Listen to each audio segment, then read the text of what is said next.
Happy Halloween, motherfuckers. Yep. Spooky. Scary. This Saturday is Halloween, and as part of Geekade's 31 Days of Halloween, this is our contribution. contribution. Thank you. That's the word. On day 31. Yeah. No, day 26, 26, 27. Yeah. The week of Halloween. Yeah, It's my birthday on the 28th. Yeah. Hell yeah. Party. It's my birthday. No. But yeah, Unlike my son, whose birthday's fucking we figured early. we'd highlight some of our favorite horror stories in comics. Some we've talked about maybe a little bit, but some we've never actually brought up on the show. But I'm gonna throw it off to Lugo because I actually want to hear Lugo's. Okay. Shit, because this shit, like, I read this when I was like 13 or 14. It's already horrifying. Yeah, it fucked my world up. Because, like, I read X-Men, and X-Men is pretty straightforward. You know, it's like there's evil mutants and there's good mutants, and then they fight, and yeah. But then there's this what-if issue. Back in the 90s, Sabretooth decided, like, oh, I'm too crazy, I want to get better. So he went to Xavier and moved into the mansion. And he was just like, Xavier, just help me stop being this crazy murdering killer rapist that I am. So Xavier...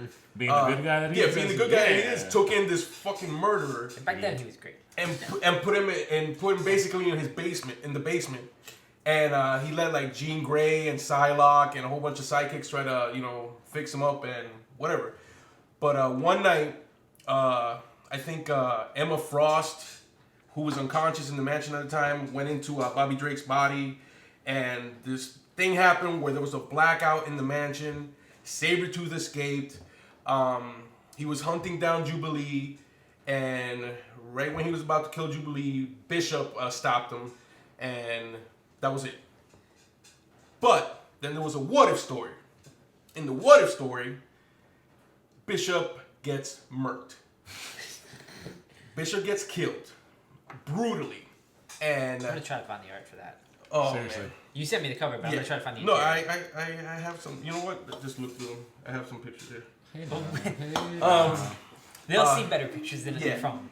How you call it? Sabretooth keeps on hunting Jubilee through the mansion, and the only people at the mansion at the time are like Bobby Drake, who's unconscious, Emma Frost, who's unconscious, and Beast. Everybody else is out doing something, and Beast tries to stop Sabretooth, and Sabretooth just straight up murders him.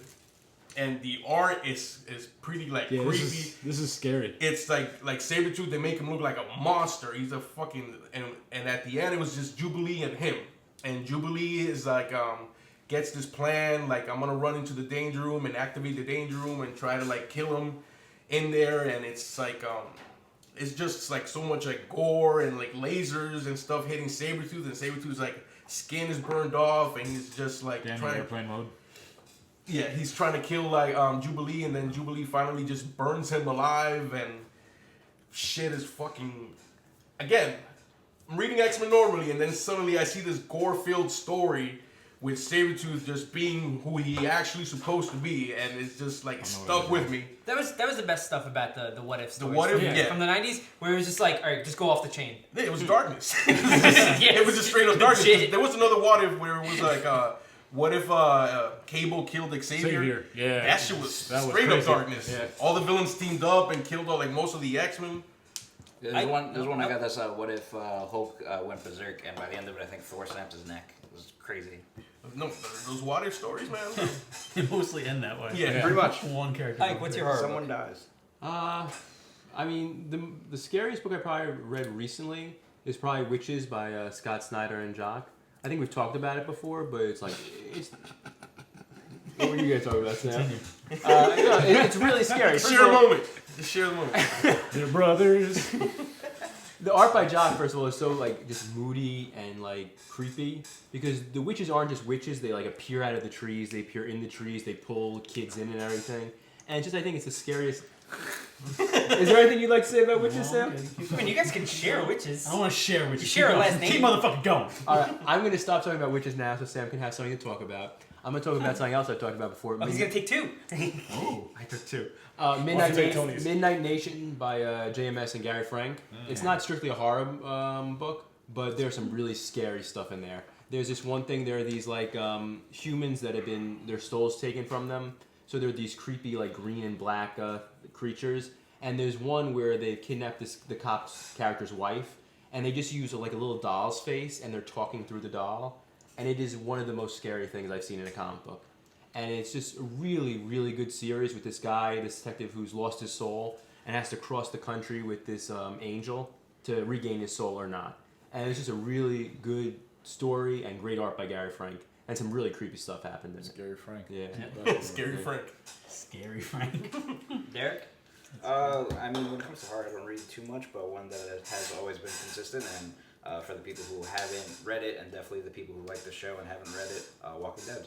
It's always been a favorite of mine, and when it comes to horror and the scary side of things, I've always thought And straight up when it comes darkness. when it comes to zombies, the zombies aren't really going to be the big problem. It's everyone else who's alive, and you got what I want. I'm going to kill you for it. Humans are always going to be the scariest part about zombie apocalypse. That book nails it. At, I think 100. Yeah, 100. And it wasn't because it got like too dark. zombie. It got too dark for me. It was always for darkness because it was like by now if you haven't read it, I don't give a fuck on spoiling it for you because shit got dark. When they shot Rick's wife, when she was pregnant with baby, that was darkness. She had I it. kept She was holding the baby. Yeah, she held the baby. It went right through her, and then she fell on the baby. No zombies, Baby gore. just Two darkness. things spread. When Rick meets that new girl in Washington D.C. and like how do you call it? She has a kid and they're trying to run away with zombies and she doesn't want to let go of her kid and she's holding on to her and he's like, no man, fuck, he chops her hand off. Darkness, yo.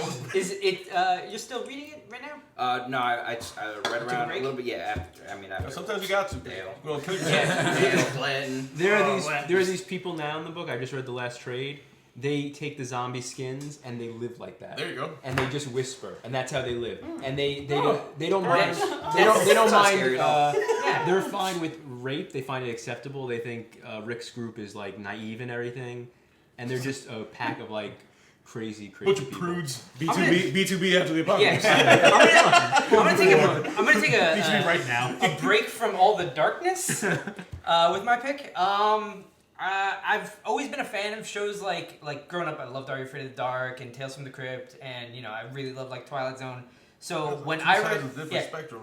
I know, but when I read Underwater Welder, that was like That sounds familiar. It was straight up like it's Jeff Lemire doing art and writing, and it's straight up like a Twilight Zone episode, and it's all in a graphic novel. That's the only way you can buy it. It's actually pretty cheap these days. You can buy it digitally too for I think like $10 or something like that, or even cheaper. I don't know. But it's a story about an underwater welder who his wife is pregnant at the time with his firstborn son, and he has this like really bad relationship with his own father who died.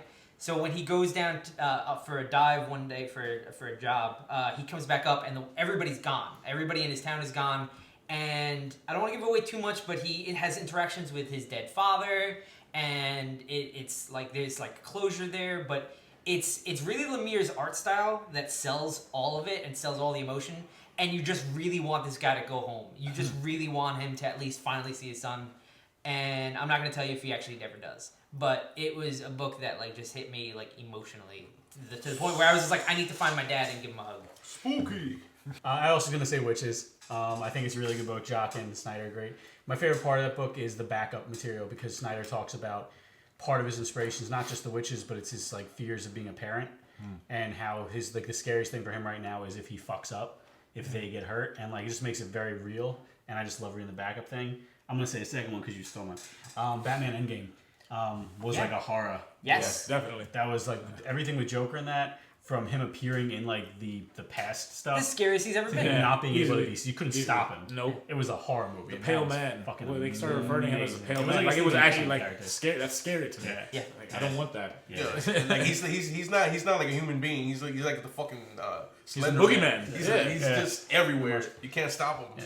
But the common theme there is Scott Snyder. He's fucking. Yeah. He knows horror. Well, for my horror pick, it up, I'm B. also gonna go with a Scott Snyder book.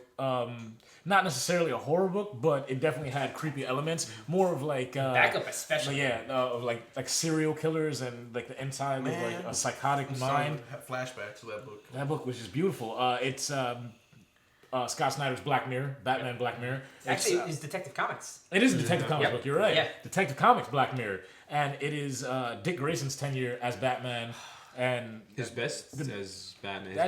that's my favorite Batman story ever, because you're taking the brightest character in the DC pantheon and you're putting him in like this.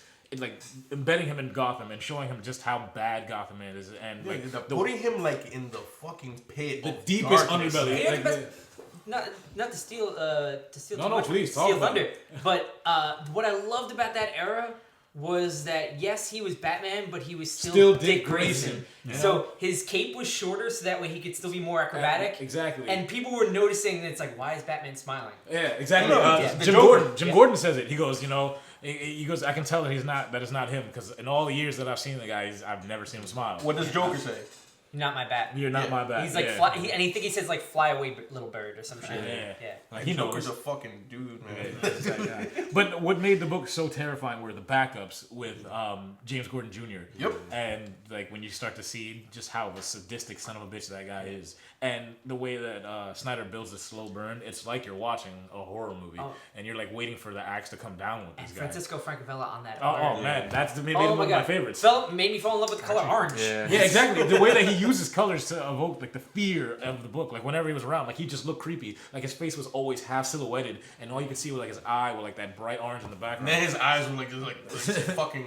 It wide reminded open. me of Elijah Wood in Sin City. Yep. How they had that that scene where his eyes were highlighted. Like that's how he came across. Like he was just there, like this presence that just made your skin crawl. Yeah. So yeah, that's definitely my horror book. Fucking orcas puking up dead bodies. I'm sure you Man. have Afterlife with Archie too. Yeah, that is the fucking scariest. good. That is the scariest It's a zombie book. book with the Archie characters. You don't have to like Archie to like it. There is an It's issue amazing.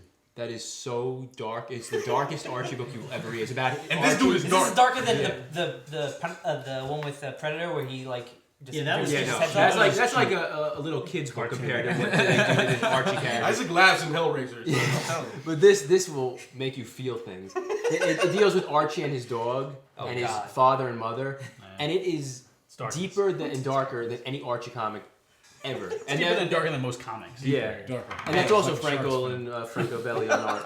Yeah. All right, and on that note, that wraps up this episode. Happy Halloween, everybody. Hope you have a great one. Spooky.